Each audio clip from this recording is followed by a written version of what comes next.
Good afternoon.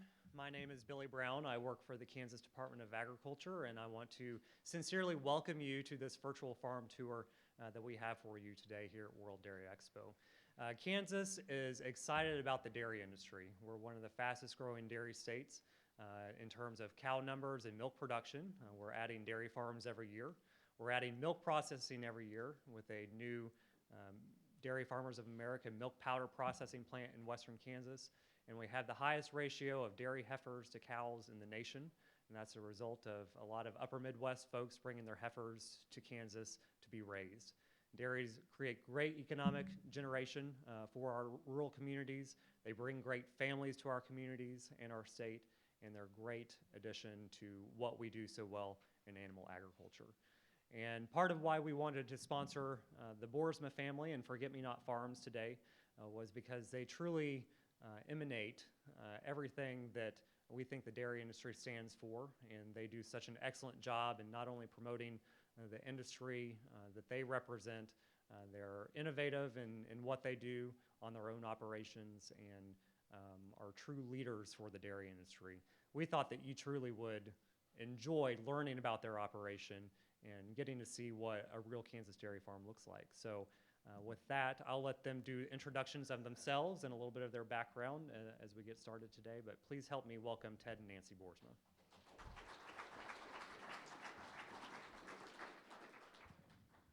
I'd like to thank the World Dairy Expo for inviting us here and for Kansas Department of Ag for sponsoring us and for each one of you for coming to sit in and tour our farm. I'll do my best to make it appear that we're actually doing a farm tour and not only share the farm with you, but also share our family with you and who we are and how we think. So I welcome you. My name is Ted Boersma, and along with my wife and our entire team at Forget-Me-Not Farms, we'd like to welcome you here today and to our farm today. Our farm sits on the eastern edge of western Kansas.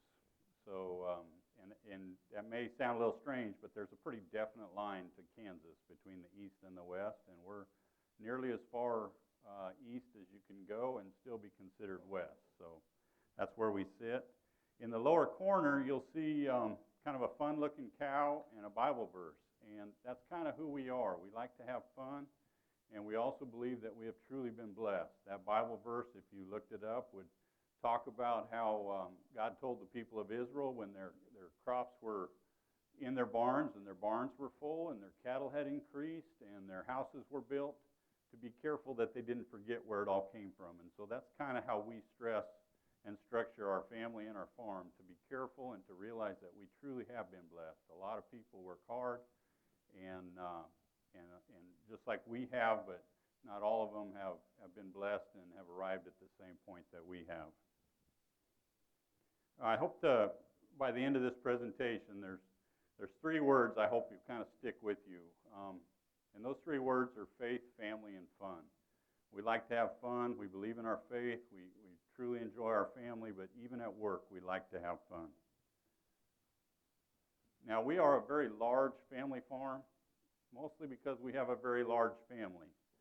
This picture right here is missing one son-in-law, 7 newly added grandkids, at least one more grandchild on the way that we know of currently, and then also the 90-plus employees and their families who, without their support, we wouldn't be where we are today. We always tell our kids that we milk cows, but that's not who we are. That's what we do. Who we are is a family that loves and cares about each other. So we tell them that if their passion is milking cows, we'd love to have them join us. But if their passion is something else, we hope that milking cows can help them pursue that passion and be great at it. We also want to stress that we're a family farm, but we also believe that we produce nature's most wholesome food, and we need to be cognizant of that, and also in our ability to produce it in such a way that we make it available to the world in the most efficient and highest quality possible, just as any factory would do. So we're a family farm, but we also acknowledge we are a factory farm.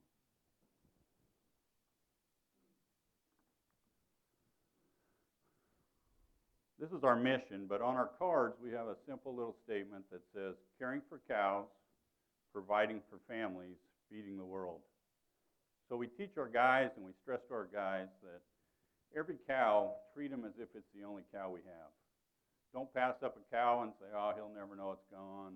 I don't have time for that cow. We really try to teach them to care about every single cow. And obviously with the number of cows we have, there's certain things that they do have to make adjustments for, but that's still what we train them. We train them to think about that every cow is important. And then we also try to teach them that we are providing for families, not only ours, but theirs.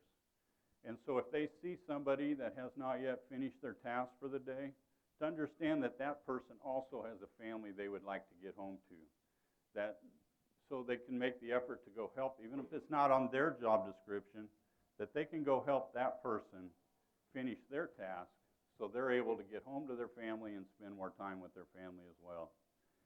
And then the last part, providing and feeding the world, that one's a little controversial, but we fully believe that if there's 25,000 mouths that die daily worldwide from starvation-related illnesses or issues, and we believe that we produce nature's most wholesome food, we've got to do our best to make that product available to the world. We have a saying we like at our farm that you do the right thing for the right reason, and the right things tend to happen. So in this case, if we will make our product available to the world, the right thing to do, if it causes some of them to survive and live, the right thing happens, potentially they'll be one of our customers someday. The right things happen as a result. And if we don't make our product available and do our best, I'm not saying it's easy, but it's just how we have to structure our own mentality as we move forward on our own farm. If we don't do that, there's a guarantee that there's 25,000 people per day that will not be future customers of ours. So that's how we sort of structure ourselves. That's what we teach our guys and move forward on. We love what we do. I hope that comes through today, that we really, truly love what we do. We weren't born into dairying, as you'll hear in just a minute. We were blessed to become part of the dairy family and dairy community, and we truly love it.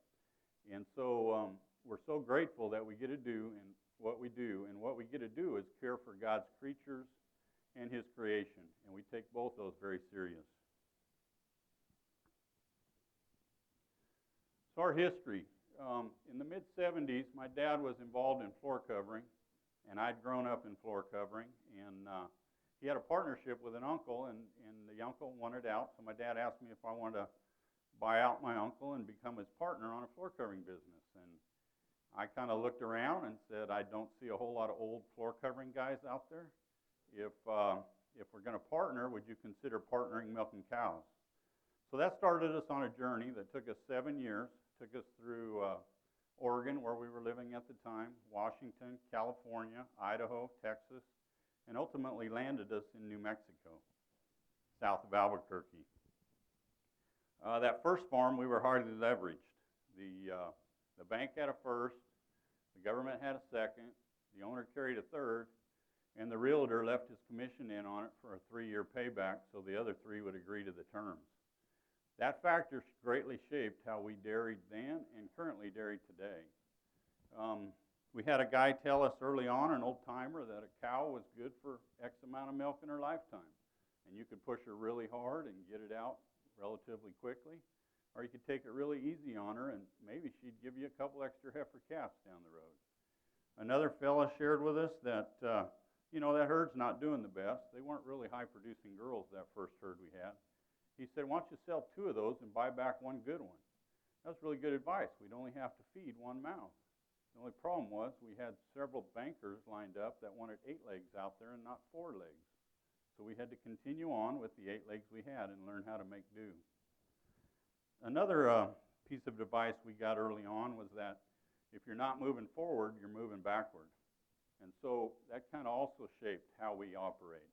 So we're always looking to say, can we do better?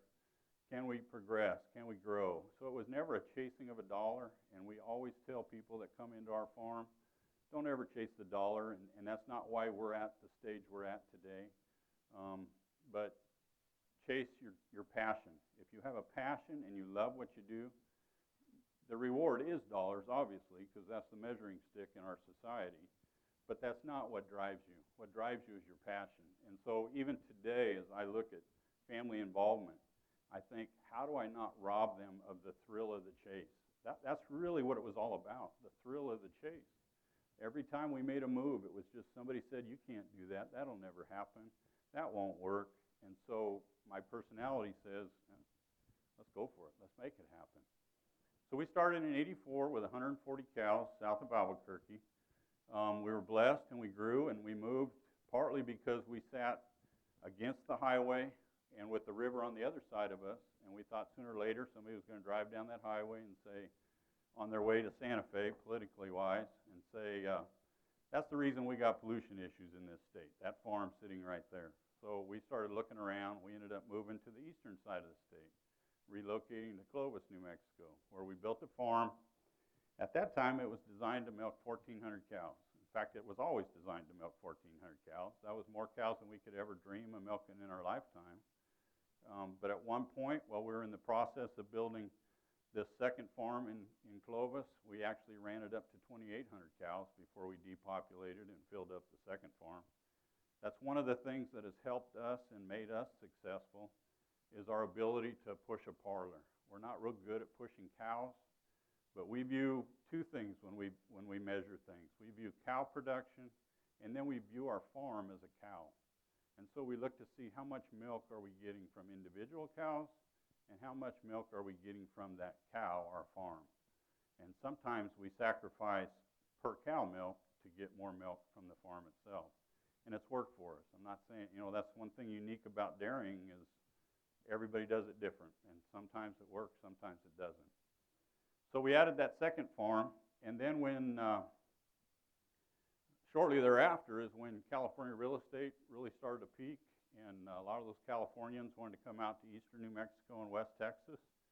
And we thought if they want to come here, we're willing to go somewhere else. We'll let them have opportunity here, and we'll move on. And considering in our minds the fact that most feed comes from the north and moves to the south, and most milk goes from the west and moves to the east, we wanted to get as far north and east as we could and still open lot dairy, our style of dairying, open lot. And West Kansas fit that bill. They were very welcoming. They had large land masses that we could purchase. We managed to purchase our 5,000 acres from two families. It's all tied together, one contiguous property. They have a very favorable to Animal Agriculture Administration and Department of Ag, and then the weather was very similar to what we were used to in eastern New Mexico. So that's kind of what brought us to where we are today. Oh, I should have mentioned, we did add a farm here last year in southern Nebraska, and that farm has allowed us to provide opportunity for a couple of the son-in-laws to put skin in the game and participate with us. They work with us on the home farm, help run that farm, and then they've also now partnered on the farm in Nebraska. So this farm today is located between Dodge City and Garden City. It was designed to milk 6,400 cows, but again, because our specialty is parlor flow, and those rotaries are so much fun that you can speed them up a quarter second per stall, and on our farm that will give us 250 more cows milked in an 8-hour shift. So if we speed that stall time up by 1 second, we've added 1,000 cows to our farm. So those are the kind of numbers we like playing with and enjoying. So we've pushed this 6,400 cow farm to over 10,000 animals, milking 3X. And then because of some efficiencies we've discovered, some issues we created, and also with the addition of the Nebraska farm, we've now dropped it down to where we are today. When you look at this slide, all these numbers are relatively big numbers, but the one that really stands out to me, again, just because it's sort of my passion, is that employee number. The fact that we have 90 employee families, 90 employees and their families plus that we're able to partner with, that care about us. They come to our kids' birthdays, our graduations, our weddings. We go to baby baptisms, graduations, different school events. Our grandkids and their kids participate together in sporting events, and they contribute well to the community. That's the number that jumps out to me. Not the amount of milk, not the number of tankers, not the amount of farm ground. All those things are important, but it's really those guys that make it so very real to us. So we grow under our 24 pivots, about 60% of our forage. We grow mostly corn and triticale silage, and a little bit of sorghum silage along with that. We have still one circle of alfalfa that we grow. It'll probably rotate out in another year or two, and we'll put that one in corn as well. And that's all blended into the other commodities that we store in our U-shaped commodity barn.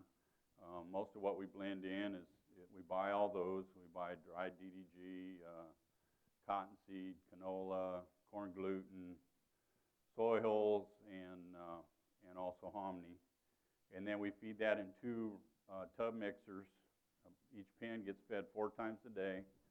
And then we're big believers in push-up as well. So every 2 hours per day, the feed gets pushed up, and every 4 hours at night, it gets pushed up. And we have a dedicated piece of equipment that does that for us. Another point on our farm that's maybe unique and interesting is we've been with our current nutritionist for 30 of the 32 years we've been in business. We've been with our current vet for 30 of the 32 years we've been in business. So even though we've moved from the valley south of Albuquerque to the eastern side of the state to Kansas, some of our key advisors have stayed with us. And we always comment to salespeople who are coming to call on us, seeking our business, that the bad news is we don't change very easy. But then again, that's the good news. We don't change very easy. So if they ever get us, they know they've got us, but it's not very easy to get us. So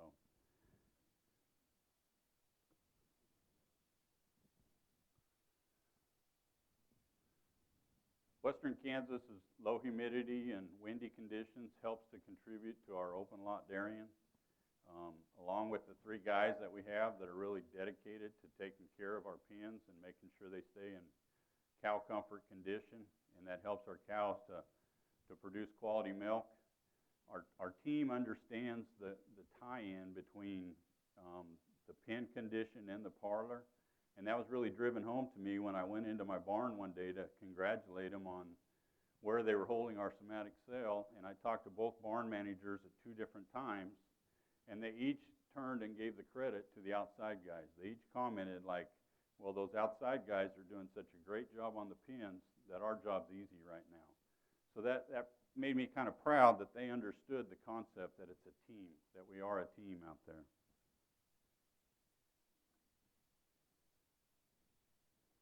Our parlor is 2 72-stall rotaries, head-to-head. They're mirror image, so they turn opposite directions. Training cows on one side or the other isn't all that difficult. Training milkers on one side or the other tends to be very difficult. The units come at them from a different side. They get their arms tangled up and all those kind of things. The office sits up above in the middle, and then the loadout is in the front. And we milk all the fresh cow. We used to be mirror image herds, so we had 2 separate herds that were almost identical in days in milk, days carried calf, production, all those things. We've since switched, and we now run all the fresh cows and the first lactation on side 1, and they get milked 3X, and then anything 2X or second lactation or greater goes to the other side and gets milked 2X. We do train all our guys on the 3X side because it does turn quite a bit faster. And once they're able to milk and handle that speed, they can be used on either side. But if we train them on the 2X side, it's difficult for them to drop down and fill in on the 3X side if necessary. We do push our parlors 24/7, and we kind of joke that if the good Lord gave us 25 hours, we'd gladly take that one and milk it too. So we have 2 milk permits on this farm, so we actually market 2 separate milk permits. We get 2 separate checks on it, and everything's not averaged together. We did that partly because, again, they told us we couldn't, and secondly, because if we ever had an issue and got downgraded, we thought we could isolate to one side and keep the other side shipping grade A milk in a worst case scenario. We market our milk in a partnership with Dean Foods, and unlike if we marketed through a co-op, that milk is ours until it's received and unloaded at a plant. So that has taught our guys to do an excellent job of keeping our milk room clean, our tankers clean, and our loadout area clean. They're very good at paying attention to detail, as you can kind of see here. So we do all our own scaling in. We load them and then we scale out. We do all the paperwork. We test. We pull all our samples through an inline sampler, and then our team our team knows also where that milk's going to go before it even leaves the farm. They know which plant it's going to go to. So we have daily manifests that come through with it, where every tanker that's leaving the farm is headed. We cool our milk to close to 32 degrees because it often travels great distances to a plant. And so most of our milk moves east, but occasionally a load will go west or north.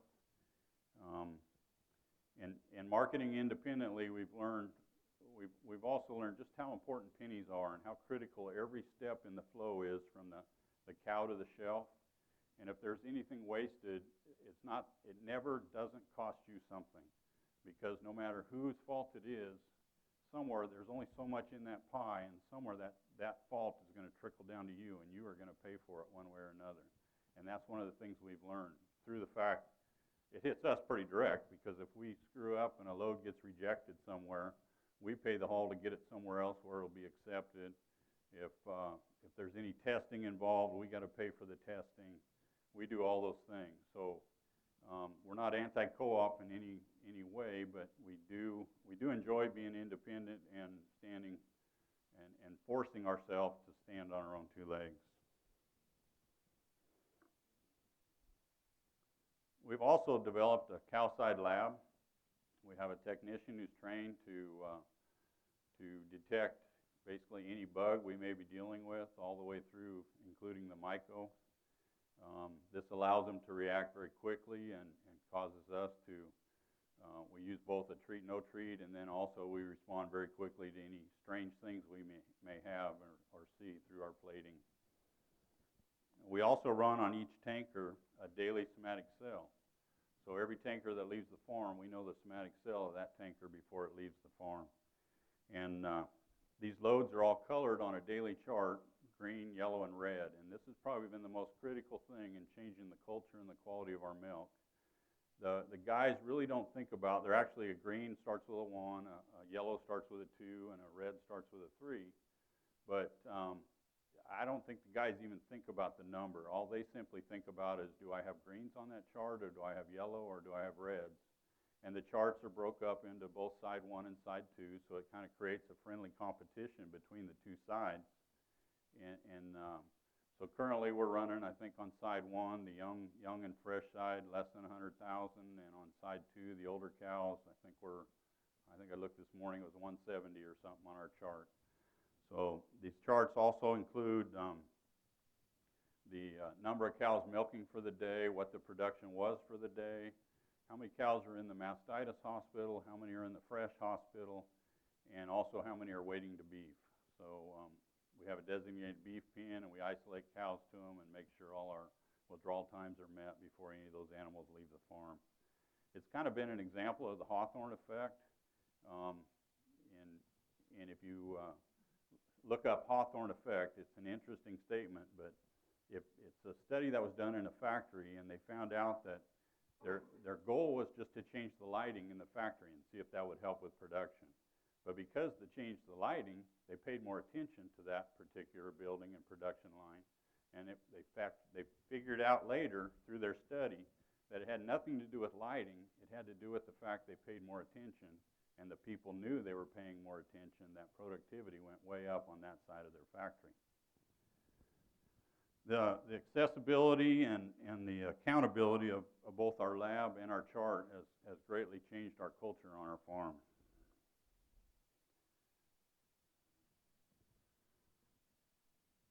So we believe our farm is an extension of our dairy, and we have a stewardship responsibility to our community through those things. We sit on the sand hills of West Kansas, and so our manure is very valuable. as an organic matter into that sand in a crop production. And we basically just have a rotation, just sort of a loop where we take the manure, apply it to the fields. We take the chiller water, recycle it through the barn to help clean the barn. And then that water is recycled through 15 of our 24 pivots to grow a crop. And we take that crop and feed it to our cattle. And that manure that comes out of our cattle is then applied to our fields. And the water is then flushed the barn and applied to the fields. And we grow another crop that we feed to our cows. That is just that loop. So we're kind of a closed loop system on our manure and our water. And because of the acreage we have to put it on, it works pretty well for us.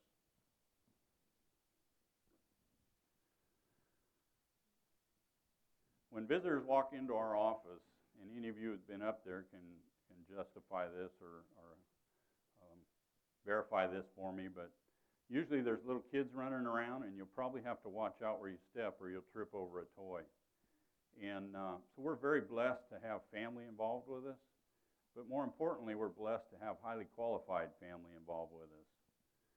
TJ, our son-in-law, was married to our oldest daughter. He was raised in a family business. He has an HR background, and he also speaks the language of most of our workers. And so he's developed our protocols and established and refined those systems. And we believe those systems have created the boundaries that make our workers as capable as they are because they know where their lines are. Josh also speaks Spanish and came to us from the education field, and he helps to develop the systems that help measure how effective those protocols are, and that somatic cell chart, daily chart that we have is just one example of some of his handiwork. Josh's wife, Nacy, she's our daughter that's been with us since we started the second farm in the Clovis area. And just recently, she's decided to homeschool her children, so she's kind of taken a back seat in the office to our daughter, Kelsey. Kelsey has come on, and we're looking forward to seeing what she's going to add and how she's going to grow the office and the business as she applies her MBA. And then we just recently added a new vet to our labor force, and that's our daughter, Dr. Taylor Stallings, who graduated in May with her DVM from Kansas State, and she's currently in charge.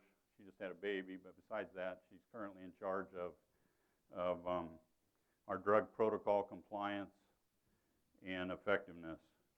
So we're really blessed, and it's also a very big relief to have family and have qualified family involved, but also the fact that they bring grandkids into the office that I get to play with, and it's pretty tough to beat that job. So.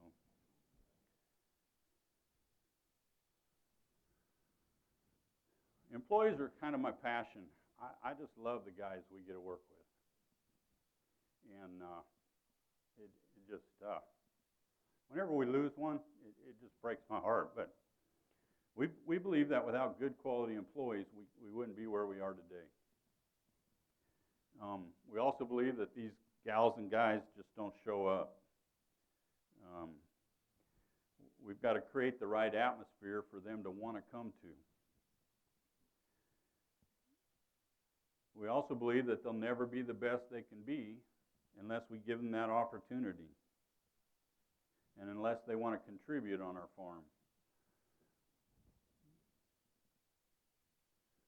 So and we also believe that it's up to us as owners, managers, and operators as to the atmosphere we create as to whether these employees become the best they're capable of becoming. It's not good enough that they get to come to work. We got to realize that they don't have to come to work on our farm. They have options. And so we need to create in our farm and in our attitudes that our farm is the premier option of where they want to come to work.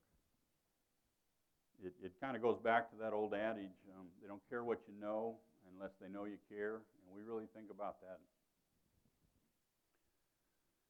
One of the things we've added lately to try to make our farm one of these premier places to work is an onboarding position. Ivan, who runs our onboarding position for us, he introduces the guys to the farm, just basic stuff like where are you allowed to park your car, where's the bathroom at, what's your pay scale, where do you pick up your paycheck, He also makes sure that all their paperwork is filled out and signed properly, and then he gives them each a safety handbook and helps them go through that safety handbook and helps them to acknowledge that they have gone through it and sign off on it. We also have them read through an animal husbandry letter, page, commitment that they sign off on, that they understand that there is no second offense if you're found in violation in the way you treat an animal. And then they also get a welcome letter. We give every employee a welcome letter that tells them who our farm is, who we are as a farm, what we believe. It kind of explains a little bit about our faith and our faith background, and also lets them know that we hope to treat them like we would like to be treated. So we kind of tell them that. We don't give them a whole bunch of expectations. We do let them know that we do feel like they are our representation. So when they go into the community, we appreciate it if they would think about that and conduct themselves accordingly. And then we conclude this onboarding with we give them a Spanish-English Bible and an invitation letter from a local Spanish-speaking church. And we explain our verse, what our logo stands for, and what an attitude of gratitude means to us. And Ivan, the guy that runs this, he gave me a letter the other day that he had written. He'd written this letter along with his wife and his oldest son. And he wrote it, he said, like my second family. I'd like to read it to you. Today I have the opportunity to tell you how important it has been for me to be able to be a part of Forget Me Not Farms. For many reasons, we know that a family is one of the most important part of a community where you learn manners, your morals, your beliefs, and many other things. But personally, respect for yourself and others, you learn that all in your family. It is very gratifying to work in a place where everyone works in a group under one objective. Even with everyone's diverse ideas, we come together as a group for the best of everyone. A place where you can grow inside your job and your own personality and be able to offer to your wife and kids a better life. Forget Me Not Farms has given me the opportunity to keep becoming a better person, and I hope to keep being part of this great family that is Forget Me Not Farms. That was a pretty special moment when he gave me that. So that's part of who we are and how we treat our employees. The one thing we've also added just lately is we try to do an exit interview with as many as we can catch. Sometimes it's difficult to catch somebody that's leaving you. Most of our guys that have left recently have only been with us a few days and they decided it wasn't for them. We have guys that have moved with us. Again, have basically followed us every time we've moved. And our key guys, Samuel, our main farmhand and mechanic, and Eugene, our main feeder, does all the feed, make sure all the feed is always taken care of and the feed bins are full. And then Hector, our main maternity hospital man, he's also followed us as we've changed states.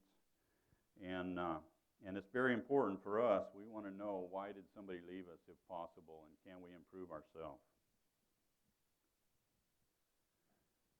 We also believe that if you're in the industry, there's a certain amount of responsibility to give back.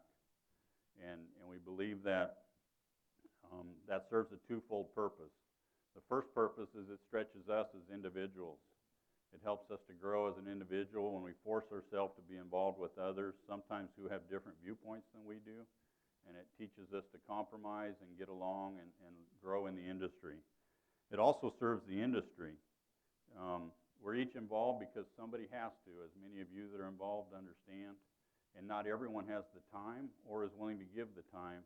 And so we've made an organizational commitment to stay involved. But we also realize that it's not without sacrifice. Our farm was awarded this year the honor of receiving the Distinguished Kansas Farm Award, a very great honor in the state of Kansas, and we appreciate it very much. But it was during that award ceremony when one of our peers who milks way less cows, many less cows than we do, stood up and said that he would stand up anywhere, anytime, and vouch for us as a family farm because of the relationship that we had developed working together. And to me, that was equally as important of an honor to have somebody from his position say that.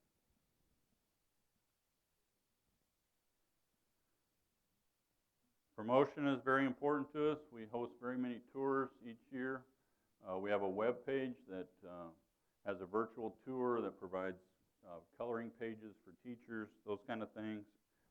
And we've learned that if we share our story from our heart and our head, that people leave with that same story in their heart and their head. One example of our involvement is we participate in the Tournament of Champions, a basketball tournament in Dodge City, Kansas. It's the oldest high school basketball tournament west of the Mississippi.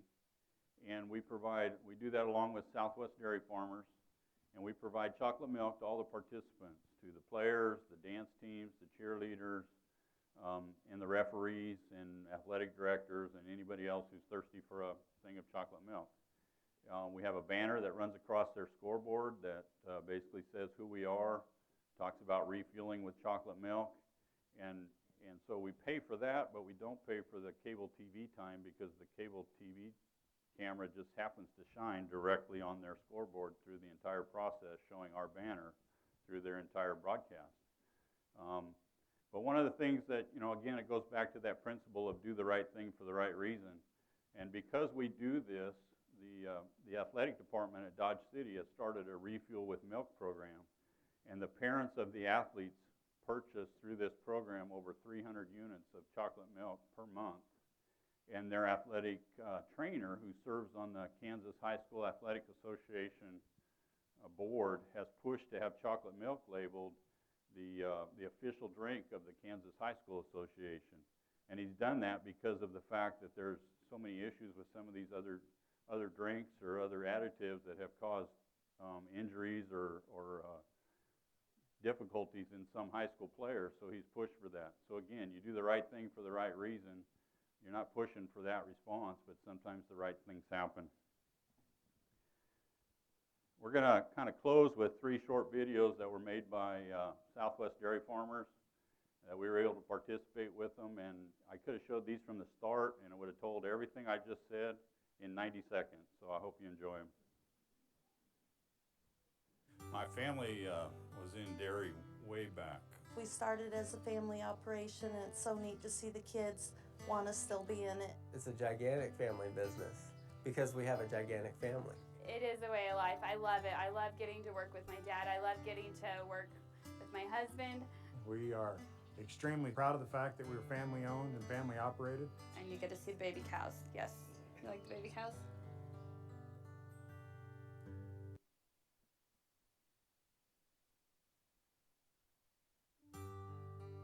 It is our responsibility as farmers to care for our animals. We value the life of every individual cow. We know that the cows are our livelihoods. We know that we have to take and do a good job of making them comfortable. How we treat our animals, from the diets they're fed to the way we manage their waste and make sure they have a clean environment. And we know that it's the right thing to do.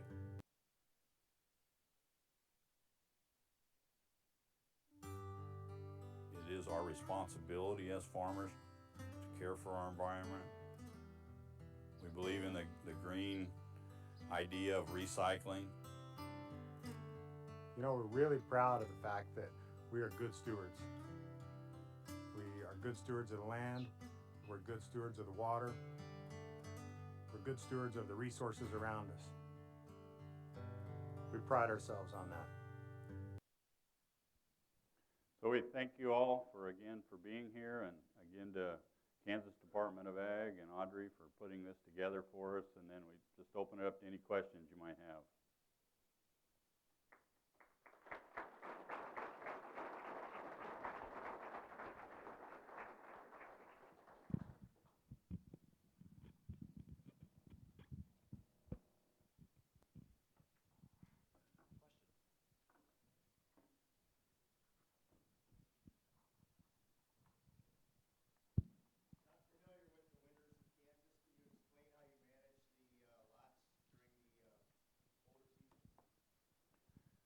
Generally, the cold weather doesn't affect our cattle a whole lot because it's generally a dry cold.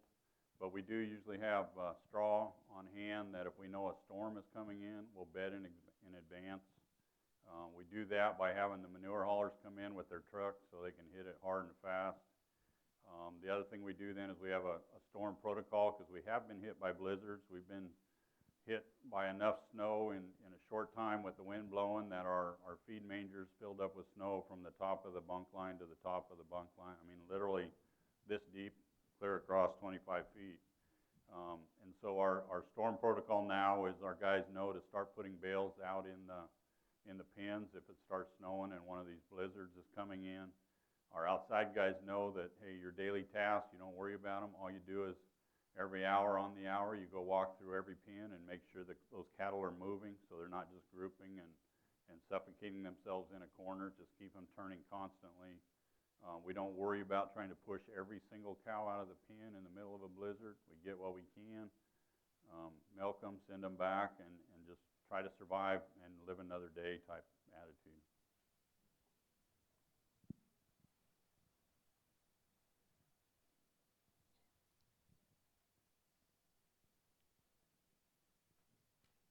How long does it take to feed them?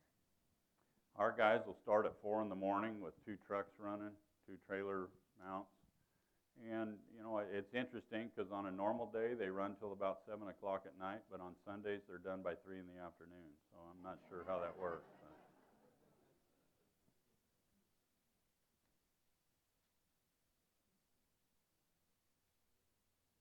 Anyone else? Well, again, thanks for having us. Oh, yeah, I'm sorry. We have 1 boy and 8 girls.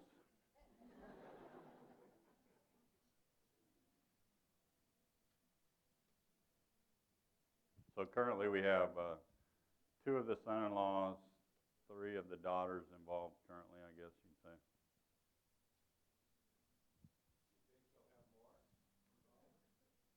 Well, we have more. I don't think my wife wants more. More involvement? I think there's possibility of that. That's partly why we're doing the farm in Nebraska. That would allow those son-in-laws maybe potentially to go out on their own and then allow opportunity for another sibling to step in on a lower rung. So I still like what I'm doing, and so that whatever you call that plan where you're supposed to transfer it over, that's very difficult for me. It won't even register in my brain, the idea of that concept won't. So I just love what I'm doing, so I don't want to quit, but at the same time, I know I've got to allow opportunity for the next generation to participate and be involved. You seem to suggest that you have a number of employees who speak Spanish. I was just kind of wondering who you might vote for on November 8th.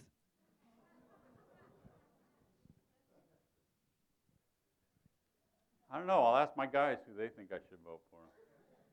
We did, just as a sidelight, the community college has started an English as a second language class at our farm.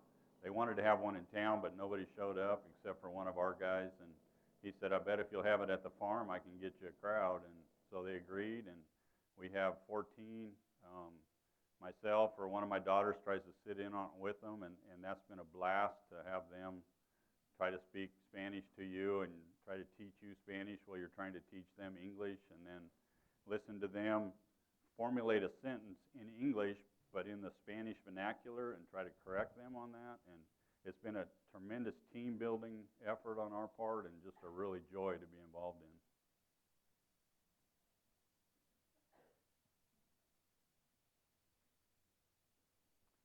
All right, thank you.